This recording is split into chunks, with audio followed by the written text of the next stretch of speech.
Salut chers abonnés, aujourd'hui dans ce nouveau tutoriel de formation en Microsoft Office, nous allons parler de la police. Alors les nouveaux sur cette chaîne, je vous prie de vous abonner, de liker. Et si vous n'avez pas encore suivi les vidéos précédentes, je vous prie d'aller les suivre avant de poursuivre. Aujourd'hui nous sommes sur la troisième partie de notre formation. Alors le document enregistré, c'est ça, oui. Et puis bon, aujourd'hui nous allons nous intéresser à cette partie. La dernière fois on avait appris à sélectionner un test, les 5 méthodes de sélection et comment copier et coller un test. Aujourd'hui nous allons nous intéresser à la partie police. Alors pour cette partie maintenant, avant de modifier la police d'un test, vous devez d'abord le sélectionner. Et étant donné qu'on a appris la sélection, par exemple, je maintiens et je le sélectionne. Ça, c'est la méthode. Et je viens au niveau de police et je change la police que je veux. Vous voyez, non? Vous voyez? Donc, j'ai plusieurs polices. Et je vous ferai un tutoriel pour vous montrer où, si vous voulez plus de police sur votre ordinateur, ou télécharger les polices et comment télécharger et installer les polices sur votre ordinateur. Alors si pour modifier aussi la taille, c'est de la même manière, donc je modifie comme ça. Mais retenez ceci que pour, et ça c'est un exemple que je viens de faire, pour les titres, les chapitres, la taille c'est à 20 et vous pouvez utiliser Time New Roman ou bien Arial Black, etc. Bon, vous allez apprendre et vous les mettez en gras. Donc pour mettre un test en gras, par exemple, pour le mettre en gras, il suffit juste de le sélectionner et venir cliquer ici et le test est en gras. Le raccourci clavier c'est commande J, CTRL G. Donc quand vous amenez même celui, vous allez voir que le raccourci clavier vous vient.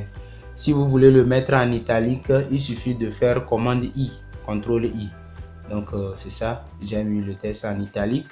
Pour souligner, c'est CTRL U. Donc vous allez taper CTRL U et vous allez souligner. Et on a plusieurs styles de soulignage. Donc de soulignement, autant pour moi si vous voulez. Et après, bon, si on veut barrer un test, pour le barrer c'est comme ça et vous allez activer AB barrer là et c'est fini. Maintenant si par exemple je vais écrire comment mettre un test en exposant ou bien en indice, par exemple je vais dire C. Bon, c'est la plupart c'est les physiciens et les mathématiciens qui utilisent ces choses.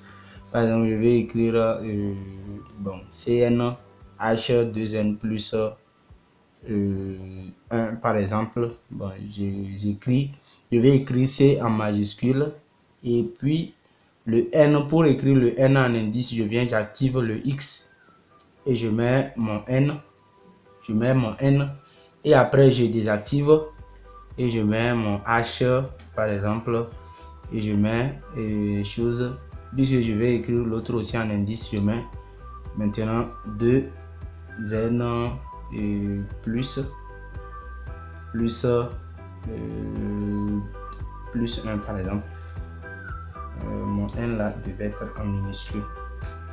J'essaie par exemple, et par exemple je sélectionne ça et j'augmente la taille pour que vous puissiez voir. Si je prends par exemple, je disais Time New Roman, pour aller vite je tape Time T et il est arrivé Time New Roman et j'augmente la taille. Vous voyez, c'est ce que je viens de saisir comme ça, c'est un indice. Maintenant pour écrire par exemple je dirais